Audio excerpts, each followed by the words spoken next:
Hey man, here we are again, another episode of Living Legends. I'm your host, Sway Calloway, alongside my other host right here. He goes by the name of... Rich Nice. Rich Nice is in the building, man. This is where we like to celebrate people, the architects, those who laid down the brickwork to create this business, this culture we call hip hop. Today's guest, man, is different though. He's not just legendary. I consider this man a friend. I consider this man a brother, one of the most ferocious freestyle MCs to ever pick up a mic. This guy is a member of the legendary Juice Crew. When you do your knowledge, you'll learn how important they've been in the development of hip hop. And we talk about, a lot of people talk about Special Ed, we talk about Shyheim, but this guy right here was one of the first teenage pop idols to ever come out of pop idol. to come out of hip hop I don't music. know about pop Give it up idol. for the one and only Craig G. Craig What G. up? What up? What What up? up, Craig G? If I was a pop idol, Tears for Fears wouldn't have sued me for that first. Well, the I was first 12. I ain't know. But that what I'm saying. Tears for Fears, the Shout record was the first time we Yes. ever heard you shout. Yeah. Shout. Let it all out. Well, listen, everybody. My name is Craig G. I sounded like that. Like Yeah. I was, yeah. But you had a lot of bravado in your voice. You was 12 years old. Man, how many people put out records at 12 years old? Stevie Wonder, right? Okay. Happy birthday. Okay, Stevie I don't want to Wonder. date this, but Yeah. yeah. Stevie Wonder. Yeah, but I mean, What was that like though? You were a 12-year-old, put out a record. You was a superstar in the neighborhood. it wasn't that. It's not like a crazy retarded story because it's so simple. Marley lived in my building Okay. in Queensbridge. Marley Marl. I lived on the second floor, 4117 Vernon Boulevard. Marley lived on the sixth floor. Wow. And he was already doing certain joints like Dimples D and working with Shan and them. I think he had moved to 12th Street to his sister's apartment where he did like a lot of hits. And in the bridge, everybody knew who the rappers were. Like Okay. if you was like trying to just be known as a rapper, not get on. It was just you wanted to be known in the hood as a rapper. And he came to my crib one day and was like, yo, we got this idea for a song. Shout rap. And I was like, oh, Shout, that's the joint. Yeah, you know. So I remember going to the studio and rapping for 7 minutes. I didn't know how to make a song. And MC Shan had to tell me about bars, like And verses. and verses. Yeah, like I just went and he has credit on the song because he helped me like structure the rhymes. Wow. So yeah. So wait, so that was before Transformer? Transformer was the next single. Oh, that's crazy. Shout was the first one. I ain't right? gonna front. Yeah. I was mad at you for Transformer. Transformer was like, the label was like, here's $1,000. We want you to make a song about No, Transformers. no, I was mad because I was rapping at the time and I wanted to do a Transformer song. And all the kids in the hood, that was our favorite I TV could imagine, show. like, yeah. So when you smacked it, it was just like, oh, he beat us to the point. So we was just kind of mad that you did it first. You know what I mean? well, Sound like hate. No, it wasn't hate. hating? No, it wasn't Sound hate. like It wasn't hate. hate. It wasn't hate. The song was not. The song didn't do that great. No, it's So okay. Don't worry about it. No, it's It wasn't- okay. it But let me wasn't tell you. that bad, But let me tell you. In the hood, a lot of people who enjoyed that show was very happy because you had the and the noises on it. So the DJs used to cut that part. That's what we used to like all the time. So imagine this. Imagine being 12 years old, putting out Shout Rap, Okay. and every urban station that played the Tears for Fears song played the rap version on the air all the time. Okay. Like I was doing mad shows. Like my moms wouldn't let me do shows during the week, At but 12 years. on the weekends, my older brother or somebody would have to come with me. And then doing Transformers at 13 and Crickets and being feeling like you're a failure before you're even a teenager. Yeah. Wow. What was that like for you? Like we hear a lot of artists nowadays talk about anxiety and stress and, you know, feeling like failures, depression. These are common narratives nowadays. Were you experiencing that then? Absolutely. I was like, listen, it wasn't my idea to do the song, but I just thought everything was supposed to work back then. Like you were making a record. So it was like, okay, it's going to work. Right. And at 14, like 13, 14 years old, it was like, oh man, what the hell? Wait, nobody liked this song really. Didn't know it was big in Europe. Okay. You know, this was pre, Internet, any of technology. Yeah. So it was big in Europe, but in the States, I could never get a spin. Like it was like, oh wow, really? But did I you made a song that understand- didn't work. Did you understand like the music business? It's a whole lot that goes into it. BDS, how many spins you're getting on radio, how much money you're getting paid for spins on At radio. 13, I had No no idea. idea. What the hell? I made a record. Right. Okay, we on, but yeah, it kind of bugged me out. I was like, wait a minute, yo, wait, So when you look back on it now, it builds resilience. Yeah. It builds resilience because after that, we did the Juice Crew All Stars, and I'm thinking at 14, I killed that verse, and I was like, yeah, okay, Right. all right, that's what it is. And then like a few months later, we recorded. It didn't come out yet, but we recorded Dropping Science and Duck Dropping Alert. Science for the In Control album. Yeah, I was 16 when it came out, like a few months after 16, but we recorded it like when I was like 15, and I was like, wow. You were that young? So dropping, so I'm on the West Coast, y'all on the East Coast. We start using that term dropping science because of that song, right? What did it mean? I thought it meant like he was giving people knowledge of self. Well, me personally, I wasn't a 5%er, but my brother name was Powerful, Mel Kim, God Allah. Okay. So he would say it and he would explain to me what it was. And, it was just a phrase for me because I was kind of studious anyway as a kid. Like, I liked school and stuff like that. It was kind of weird, but I liked English class because you're writing, you're doing stories and being creative. So dropping science was like, I sucked at science class. Science and math, like I suck, like the intricate math, like algebra and all. I was like, I just need to know how much money I'm making. I don't need to know what Y equals B, But dropping science, like there was 5%ers that used to step to me like, yo, what's today's mathematics? You make dropping science. And I'm like, Yo, you got heat over that? What? Yeah. New York was big in 5% at yeah. that time. Yeah, but I explained it, and I wasn't backing down. I'm just like, yo, this is what it is. My family. Plus, I kind of knew the mathematics because again, my brother. Yeah. So. But you could have got. And then what you'd say is the save yourself part of me was, I ain't 5%, but I got knowledge of self. And that was cool. That was cool. What was school like? Because you're so young at this time. You're going to junior high school and in high school. What was school like? School was in junior high school. Nobody really cared. It wasn't that serious. When I went to graphic arts in the city, and Park West was next door, all of the Decepticons, all that. Like me and Sean Price had classes together. Wow. Rest in peace, Sean Price. What up, Burn?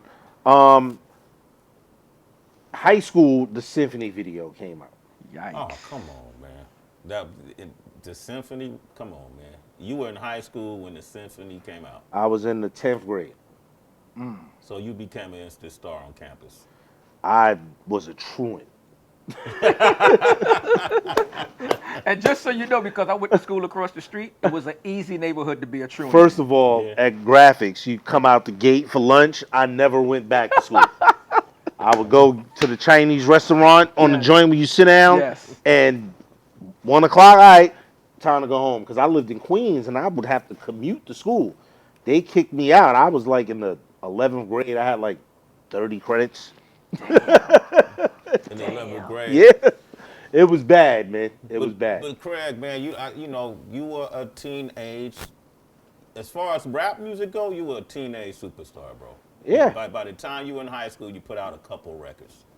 That was unusual. That was rare. That didn't happen, man. You were living the dream, but it doesn't sound dreamy to me the way you explaining it. I mean, listen, it's always a dream because you have to be grateful for stuff. Like I come from a hood where my first album cover, the Kingpin on the back, like a lot of those people are dead. Yeah. And I'm from this small hood in New York City where some of the greatest rappers in the world came from, and I have a part in building that to where people could recognize them. And it's like it sucked, but it didn't suck because I could have been doing other stuff. So I'm grateful. Can you paint the picture for me for somebody who grew up on the West Coast watching these things take place? Living in the neighborhood you lived in, I mean, you named Dimples D, you name MC Shan, Marley Marl. Like, who would you just see on any given day walking around the neighborhood? I'll be honest with you. Before them, like my introduction was these dudes called the Sunshine Boys, the High Fidelity Crew. There was a dude named TJ Swan. He just passed. Not the Biz TJ Swan, okay. and he's from Queensbridge. He just passed away. Squeaky. Like there was dudes that were like stars in the hood, and they rocked that recenter. Shan always do it out in the center. But I was too young to go to these shows. But the tapes would make it around the hood. My older brother was in a rap group. They was called High Fidelity. Jazzy Jamel, my man Relly. Like these dudes were like superstars to me. And then Marley lived upstairs, and we had our windows in the back facing the park, and you could hear him DJing and playing joints. And like my earliest memories was like calling the Awesome 2 on a Tuesday at 2 in the morning. They used to replay the show at 2 in the morning. You wasn't supposed to be on the phone. Right. And I'm whispering, and, yo, can I hear Fresh by the Fresh Street MCs? Yo, Marley Marl lives in my building. Like, I was like all in. I was all in because I just couldn't understand how a dude could grab the mic and make the crowd like I Turn was up like yeah, that. I was it. And then that was your lure. That's what hooked you. yeah, That and to energy. be a lyricist, you really gotta have some brains. Not a rapper, a lyricist. Fact. Okay. Like you gotta have Break some down brains. the difference. Slick Rick, Okay. you know, vivid storytelling. You know, like G-Rap, like when you feel like you're there.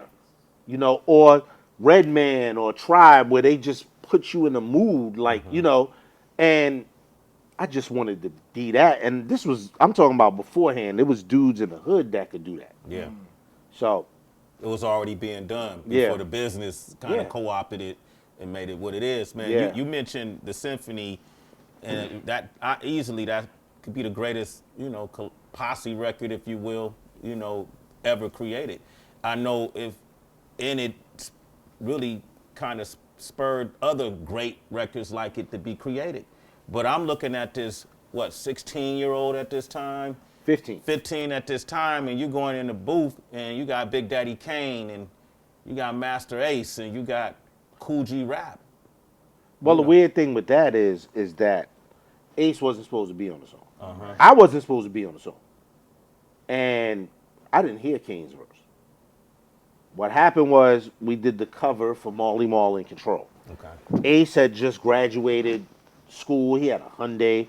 He drove me to the picture set, but he was in the picture as well. He drove us there, and then afterwards, Marley was like, yo, we got to do this one song. Craig, come to the studio. Kane, G-Rap. And Ace drove me. Ace was my ride. Ace got there. Marley threw the beat on. I was writing. I was just like writing. I wasn't really thinking about if I had to go first or not. Like a lot of people get that misconception like, oh, you didn't want to go first. No, I was trying to write, you know.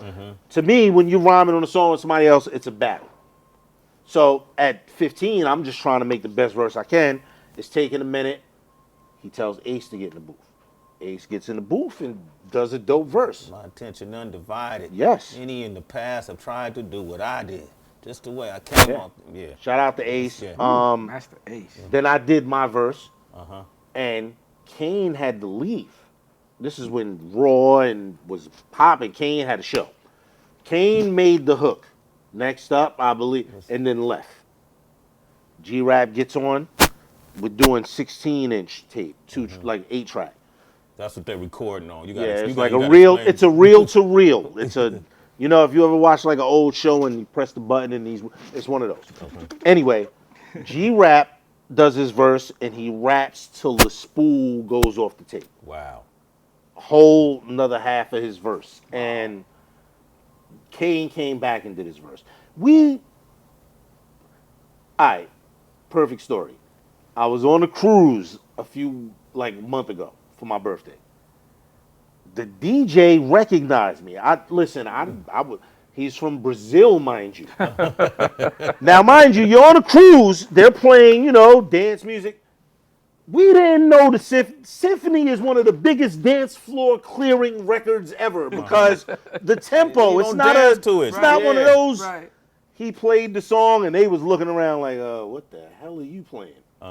He shouting me out and I'm just like, listen, you ruining the party, my dude. Don't show me in the like, Make it like my fault. yeah, but it definitely wound up being one of those songs. But you got to give Ralph McDaniels and the Vid Kid love for that because the video. It was the video that catapulted it, right? The video, yeah. The video was amazing. I was 15, dress up, cowboy hat. Listen, I chose the sombrero, Okay. me personally, because I'm a big Clint Eastwood fan, and I used to always think like the Mexican dudes in Fistful of Dot, they were like gangster because they was always somewhere in the cut, like Always. they never had answers. Do you know it? I don't know where it's from, Ringo. I don't know nothing. I always respected them dudes, so I wanted to wear the sombrero. Yo, and that made you stand out. Like you didn't even know you was branding yourself at that time, right?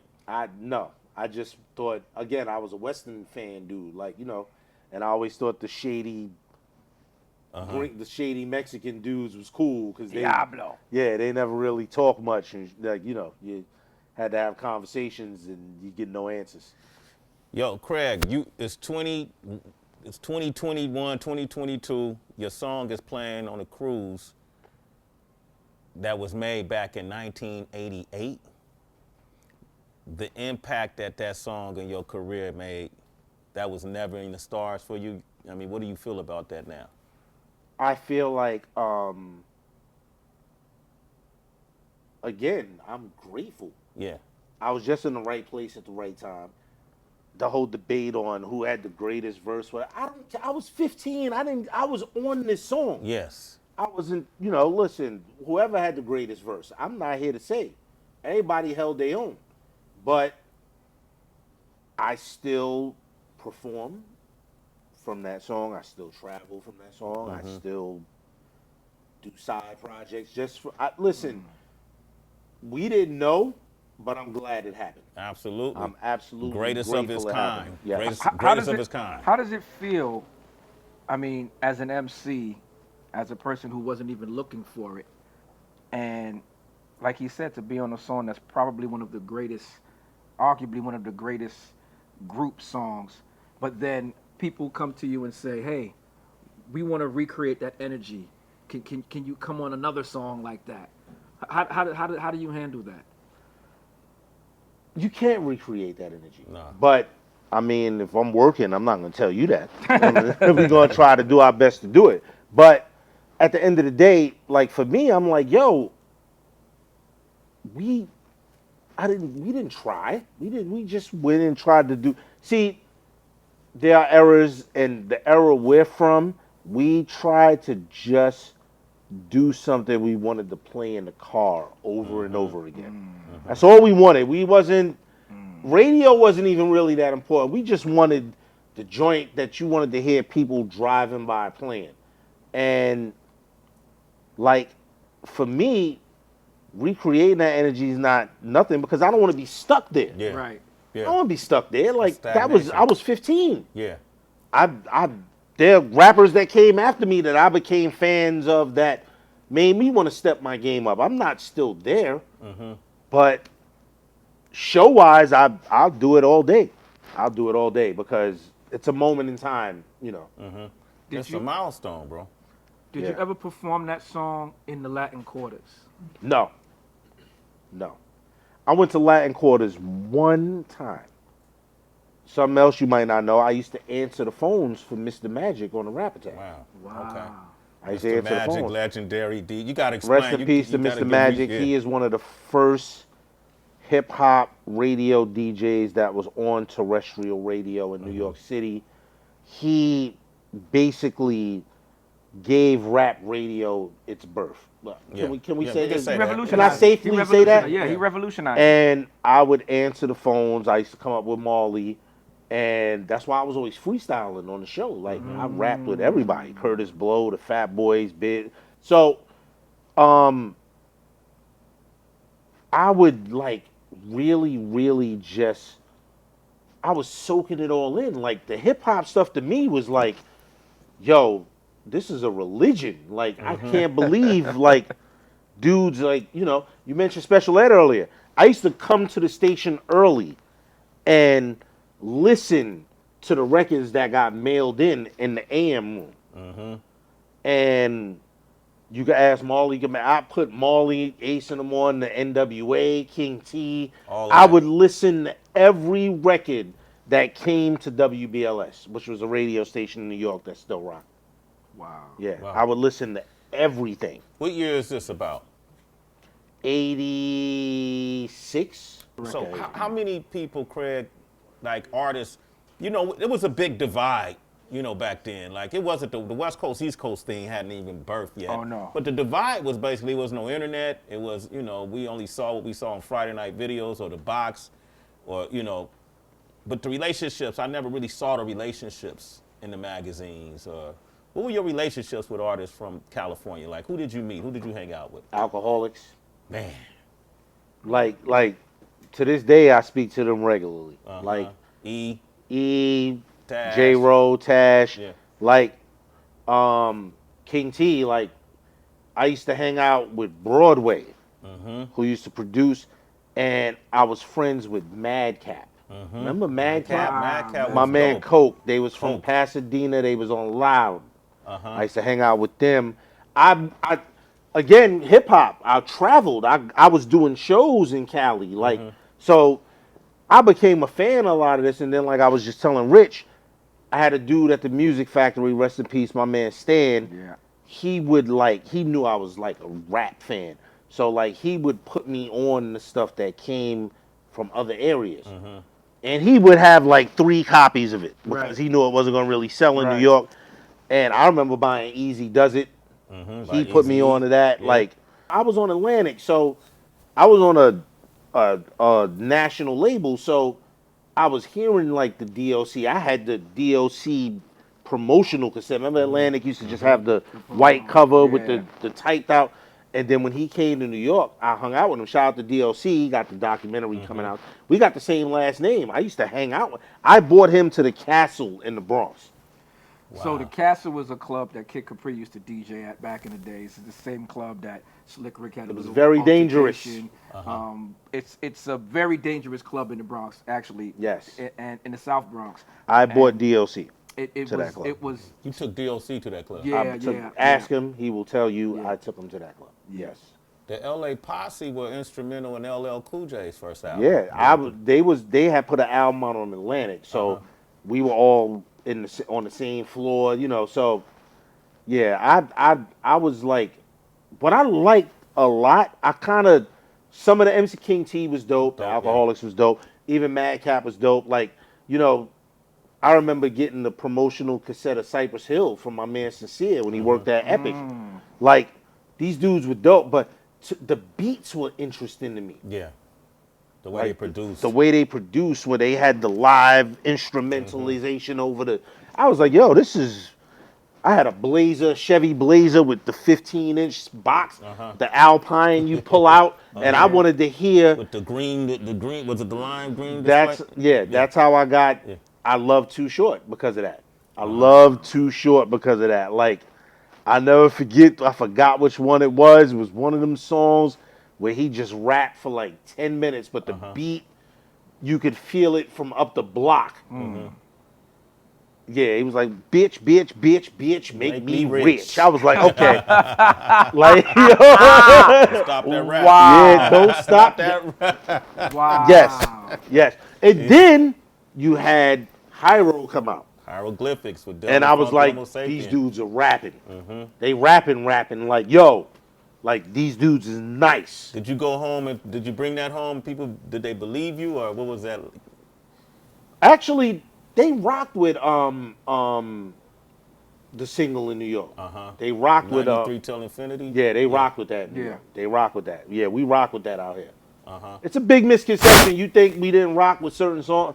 We rock with that. We rock with Straight Outta Compton, Real Heavy. We like that whole East Coast West Coast thing was media produced. That was fabricated. It was super. We rocked with Cali stuff like heavily. We rock with Texas. I was a huge Ghetto Boys fan. Mr. Scarface album was the Hustlers in New York. Yeah. Loved that album. He had the coke all over the cover. They was like, yo, what the fuck? But it was like some tough shit. Like, don't let the media fool you. We were open to shit here. Okay. We were open to shit in New York. Trust me, we were. Don't get it twisted. Remember Yahoo Front? Wasn't they from Virginia? Yahoo Front. Yeah. Yeah, we fucked with people. What was your relationship like with Philadelphia rap? Because in the beginning you had some pop art affiliations. I started in Philly. Right. What do you mean? My first single and my second single was on Pop Art Records. Uh-huh. Lawrence and Dana Goodman. I don't know if both of them are alive still or not, but their sons were the youngsters. Shout out to the youngsters, Karan. Shout out to all of them.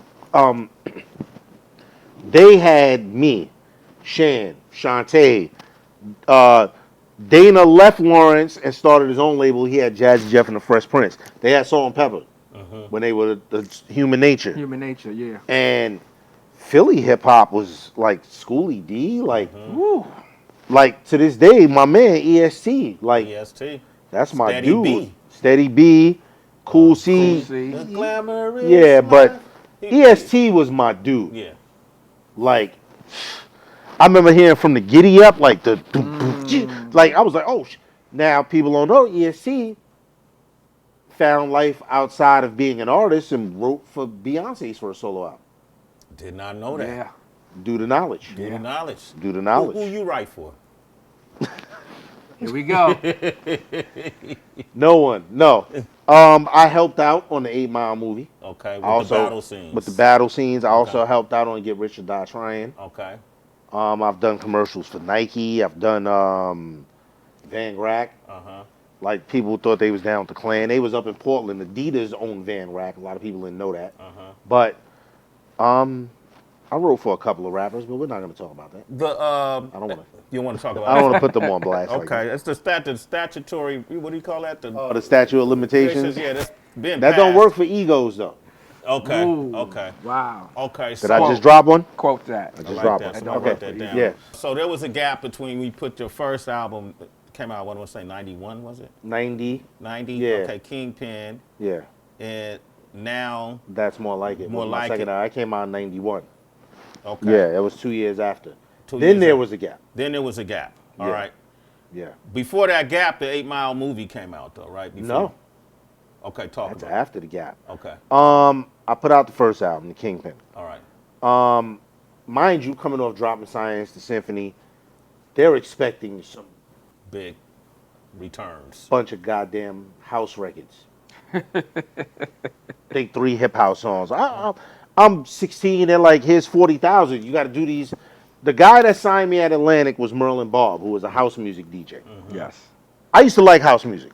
In New York, we rocked with house music before it got a little funny, and the Tunnel played house, hip hop, everything, and you know, like there was joints, 10 City. So I did this house song called "Turn This House Into a Home." Marley DJ during the week on the air like a house mix, and this song was huge in New York. I got signed to Atlantic off the strength of that song. Okay. So we do that album. I'm dissatisfied. I'm like, oh my God, what the hell did I do here? Yeah. Second album, I did not ask more like it. Put a lot of work into it. It was the same time Marley was doing Mama Said Knock You Out, so it was like we was in a zone. Album comes out. I found out major labels didn't work the way independents work. Like everybody screams independent now, but Cold Chillin', Sleeping Bag, all these were all independent labels. So if you went up and been like, yo, we want this single to drop in 3 weeks, they sit down in the room, you work it out, do a video, boom, done. Atlantic, it didn't work that way. Album, we probably did like 150. You know, fine. That's decent. That's decent. That was decent. Again, I'm still 18 years old.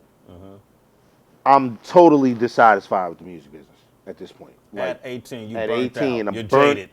burnt out and jaded, absolutely. Mind you, the story I told with the Symphony, with Transformers and feeling like I felt the same way again at 18. Depressed. Like, yo, what in the hell?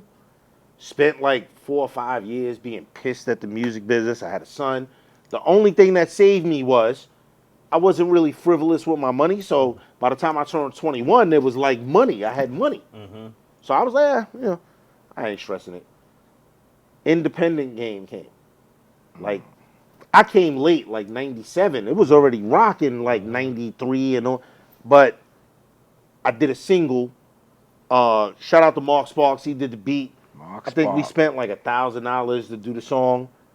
I made like $27,000 in like a month. I was like, wait a minute. Hold on a second. I can put out this is back when mom and pop, which was record stores. You don't know about these things, young people. There was a store you actually went into and bought music, vinyl, CDs. They recommend stuff to you. It's a whole experience. So you could do a single, sell it for, the store would sell it for $4.99 if it was a maxi single, and you made $2.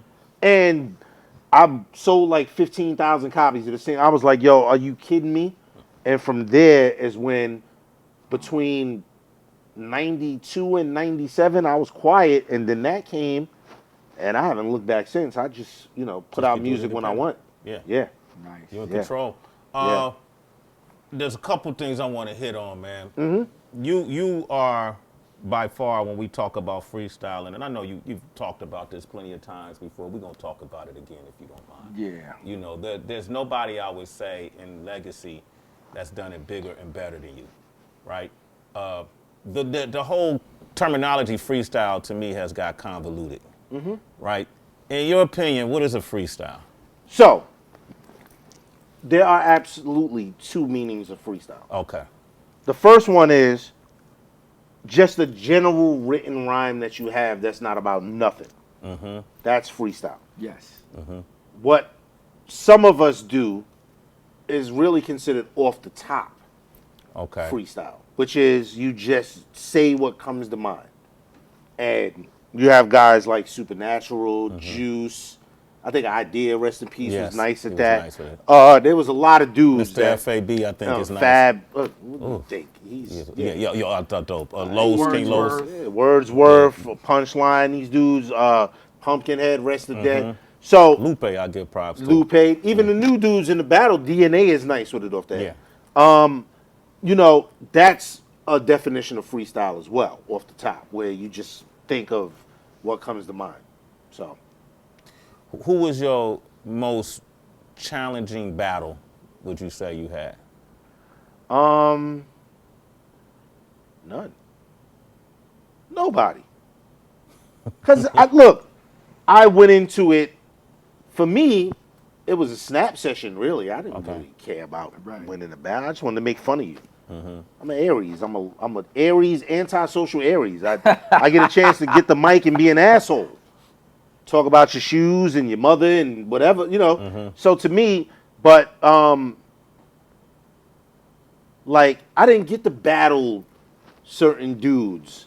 Like me and Nat thing was super. Shout out to Supernatural, was like a legendary thing, but I didn't get to battle. Shout out to Juice from Chicago. He's nice, real nice. Yeah. Eminem is a beast, mind you. I never really got to battle those dudes because I kind of coasted off the Nat thing. I got pigeonholed. Okay. I had Dropping Science. I had the Symphony. I had Shout Rap. Juice Crew All Stars. I had You Are Not the One. And all of a sudden they're saying, oh, Craig can't make records because he is known for freestyle. And I'm like, where? I had joints before this. So I kind of shied away from it, kind of like, I didn't really. And the curse. Yeah, it's like, you go to the studio for 5 hours, you make this dope ass song, and you get on stage, you want to rock it, and they like, rhyme about the lights, and you're like, what career? I didn't have any expectations. I hurt my career. I was happy to have a career. Like my existence in hip hop is a series of being in the right place at the right time. Wow. Not saying that I didn't take my craft seriously, but I just was in the right place at the right time. So I didn't have expectations. I've been to Africa. I've traveled the entire world rapping. That's dope. Yeah. That's dope. What career? I want to talk about that for a second. You said you was in the right place at the right time. And so let's walk through that night, 1994, at the New Music Seminar. Now, I don't know if you remember, I saw you that night. Yes. You had a 40 in your hand. Shout out to Diamond D. It was your fault. Diamond D gave you the 40. No, but DITC we'll talk about that. Okay. Yeah. And oddly enough, you were really quiet that night. It wasn't a lot of conversation with a lot of people. You was really kind of just minding That's your me own on business. every night, though.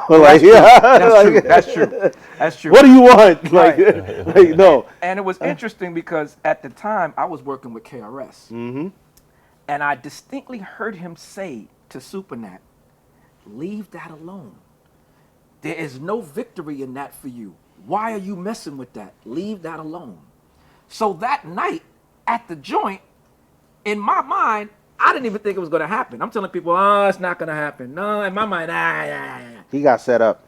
And not so, by me right. either. And so when the Lyricist Lounge people started talking and bigging it up and bigging it up and bigging it up, I don't know if people actually knew you were there or didn't know you were there. No. No one, did they know you were there? The New Music Seminar was a thing in New York. Yeah, and for people don't know, the New Music Seminar was a seminar that was put together that by people. the guy that owned Tommy Boy, I think. Yeah, right? Tommy Silver. Yeah, Tom Silverman. Tom Silverman put it together, and people from all over the world came to find out, just to get. It was a All the networking hip-hop possibility. heads, Europe, everywhere. That night, it was an event being thrown by a collective called Lyricist Lounge. Yes, who are legendary they're- in putting hip hop on the map, like underground hip hop, Yes. like mainstream. Shout out to Danny. Shout out to Anthony. He live in the Bay, don't he? Aunt Marshall. Yeah. All right. And so that night, Supernatural was performing, right? Hosting even. He was hosting it, and it was rumblings. Can I tell you Yeah. how it really went down? Okay. So, we were supposed to battle on Bobito.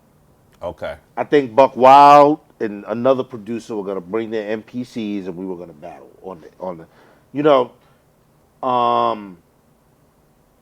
he didn't come. I don't know why he didn't come. Now, I had an album that I was doing that never came out called Return of the Seventh Letter. And I was working with Hush Productions. Charles Huggins and like Freddie Jack. And they had a studio they had this ill studio on 58th Street, right off Columbus Circle. I was recording there. The seminar was at the hotel around the corner, the Sheraton. So after I've recorded a couple of songs, I go over there, I see Diamond D. Diamond D got a white 735 BMW. I think this is the Fuji's. I don't even think came out yet. We got some 40s. We in the front drinking 40s. Like I'm again 94. What? I'm 23, 24 years old maybe. I go. I'm just hanging out. I'm super nat. Yeah, whatever. Battle, whatever. I'm the underdog.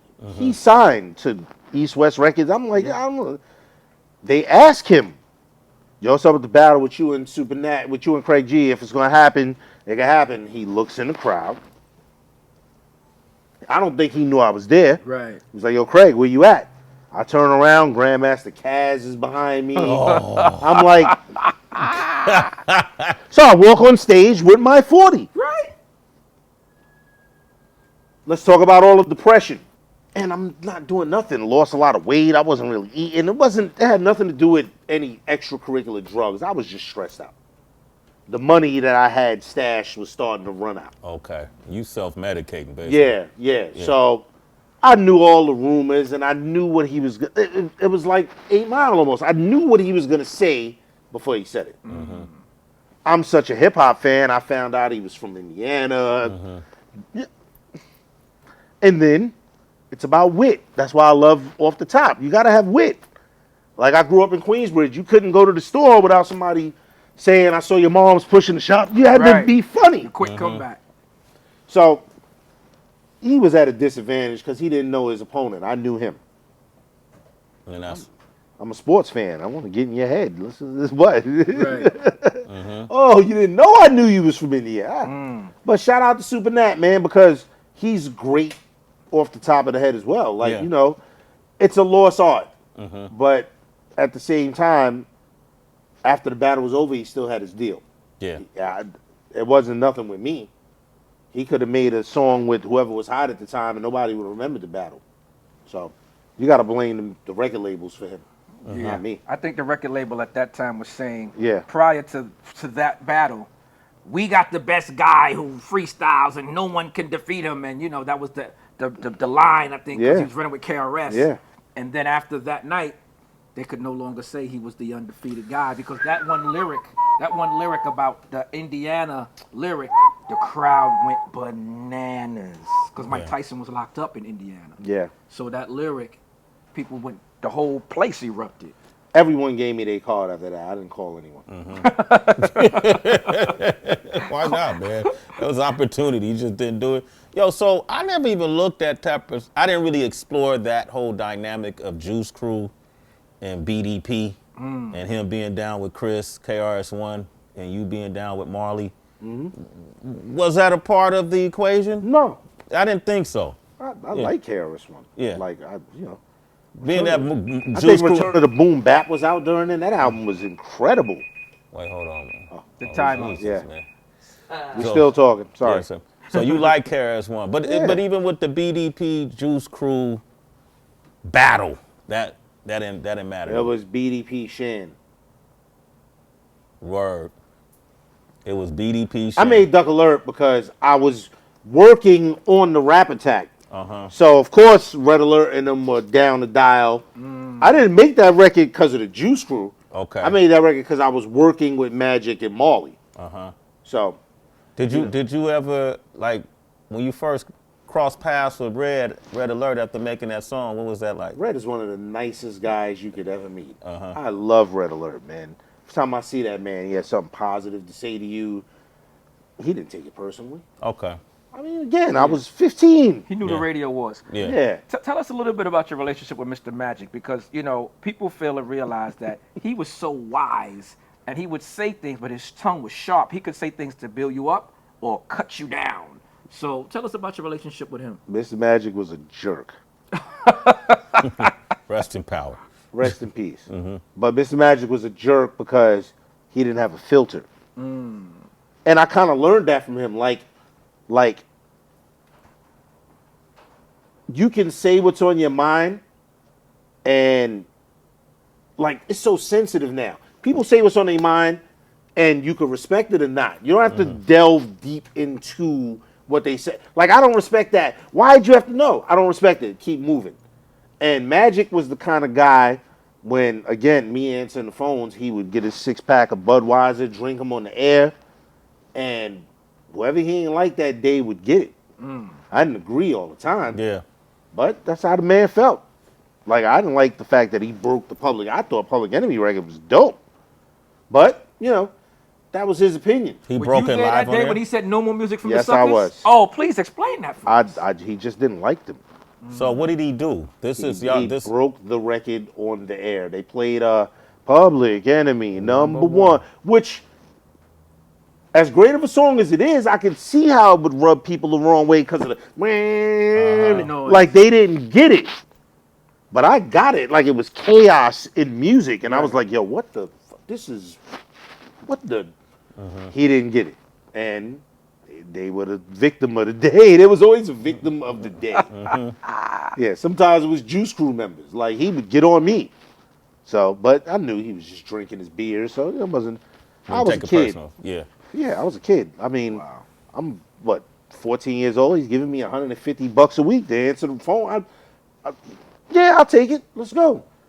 So, and I got to get out of Queensbridge. I would take the train. This is when they was on 2nd Ave. I would go to the city, and I started seeing, like, a world outside of the hood, and I was like, wow, wow, this is dope. So, listen, I love Mr. Magic. I love all of every bit of everything I went through as I look back on it. It's not like I used to be bitter about it and angry, and I moved on. There you go. I moved on. I like that. And I'm happy. I like that, Craig G. Congratulations. Yeah. Come on, Thank that's what you, you're man. supposed to be, man. I mean, Thank you. Juice Crew has so many legendary, iconic people that are part of this collective. If you don't know who the Juice Crew is, I invite everybody to go down do the research, do the knowledge. Rest in peace to Biz Markie, man. Absolutely. Biz, what was the first time you met Biz? What was your friendship like? Biz used to hang in Queensbridge. Like, before he got on. Like, anybody that got on through the Juice Crew had to come through Queensbridge. And Biz was just an entertainer dude. Again, he was older than me, so I didn't really get to know him. My illest story with Biz was they were doing a Christmas party, a Juice Crew Christmas party. I think Cool V was with us, too. We were coming from the office to the place they were having the party, and we were driving through Central Park. Biz had a 735, black, brand new, the star rims on it. I was like, and I remember him running a yellow light and hitting the cab. Wow. Wrecking And into the cab. smashing the car. Yeah. Wow. On the way to the party. And he was unconcerned. And y'all still went to the party. Yes, and we still went to the party. And I was like, this guy got some money. Like, I want to make this kind of money where I could crash a foreign car and, like, you know, they were all inspirations to me because I was a kid watching all this. Where's the Juice Crew movie? Is that ever gonna happen? Cut the check. I'm down. That's all we're waiting on? Not me. I mean, you got 8 different people living in different states and different states of their life. You know. But you don't even need y'all necessarily to make the movie. You get actors to act out the roles. Can you tell the guy that cuts the checks that and let's get it going? I could let them know. I could shoot them an Instagram. Actually, there's conversations about stuff being worked on, but you know we'll get to that point. I mean, you know, the story should be told. It's an interesting story. It's an interesting story. It's a lot of crazy shit that happened. So pardon my French, but yeah, when we get there, I'll be happy. I'll wear a suit to the premiere. Let me ask you this. When you look at the culture from the point you came in '85 to now, do you feel like it aged well? When you look at a certain element of it. Yeah. Mainstream, it didn't, but mainstream back then didn't age well. Yeah. You know, I love them to death, but nobody's playing Knocking Boots by Candyman. You know, but you do have the Griselda dudes, even Freddie Gibbs for that matter. There's dudes that are, you know, the Planet Asias of the world, and dudes that are really Rock Marcy, and you know, a lot of dudes are still. Cypress just put out a dope album. Yeah. You know, there's dudes that take the elements, and we appreciate you guys because as long as you do that, we're gonna still work because people want to hear that sound. So. Mainstream hip hop, we never liked it, so I can't really speak on the traps and all of that. I don't listen to that. I'm a middle-aged man. Yeah.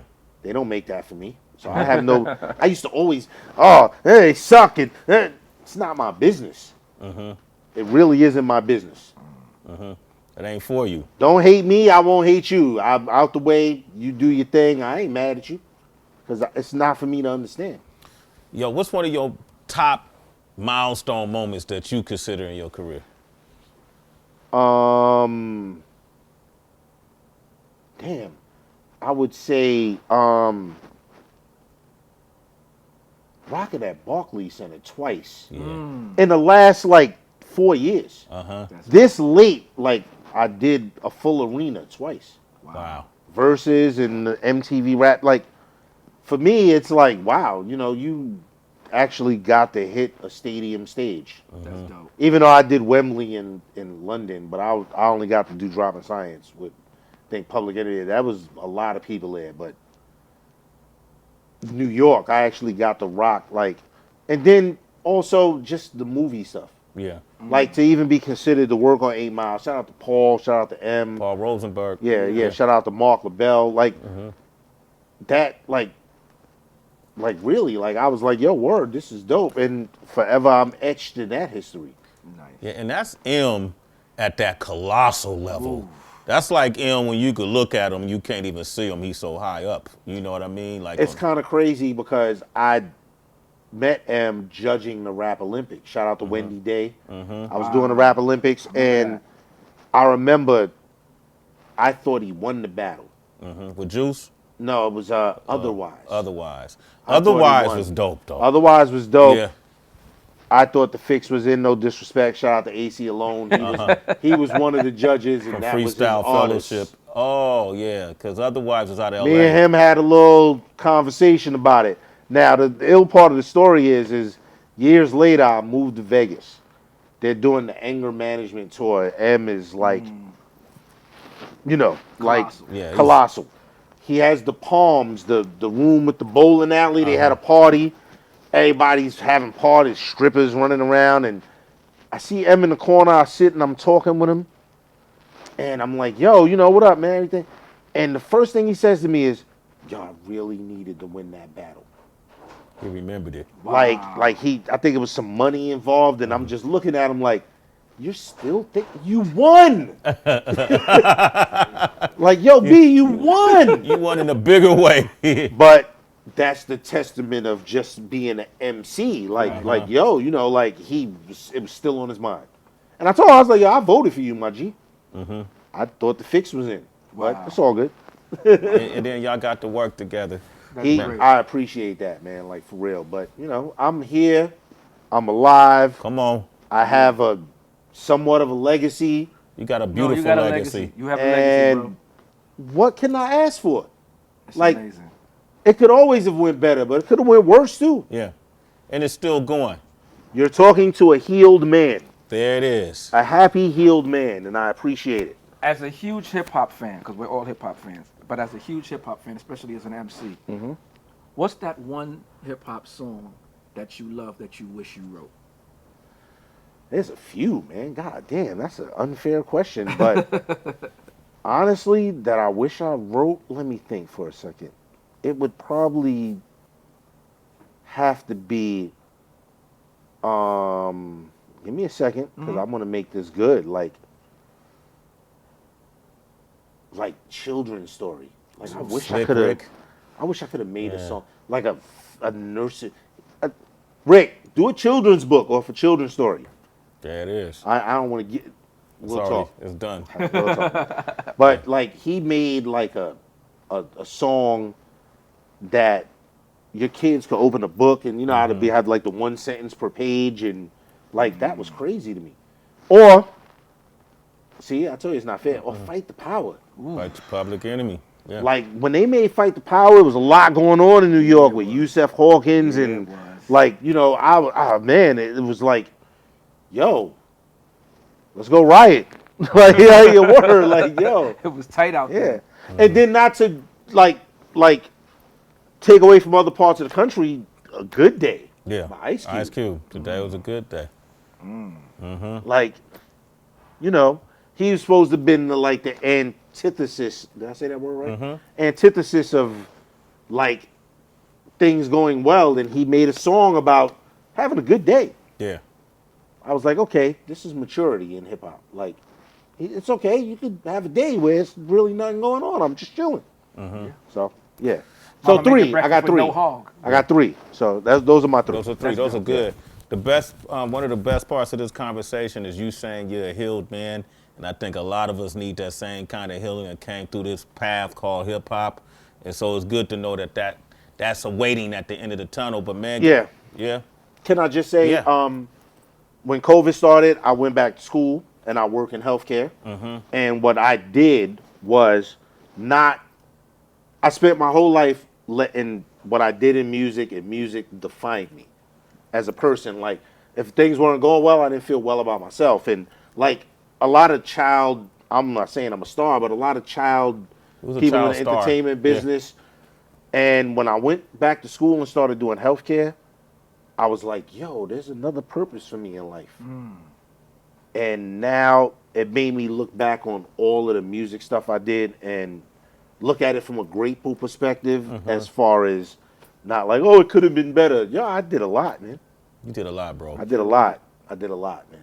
Yeah. And I'm still here and I'm happy. I'm happy for you, and Chris. I love all you people that's still rocking. Sway. Come on, Craig G. Love you to death. Rich and Ice. Yes. Come on. You already know. Yes. I was gonna wear the colorful button up, but I left it at the crib. That's all right. You can wear it the next interview. Okay. Okay. Craig G, man, a living legend. Living.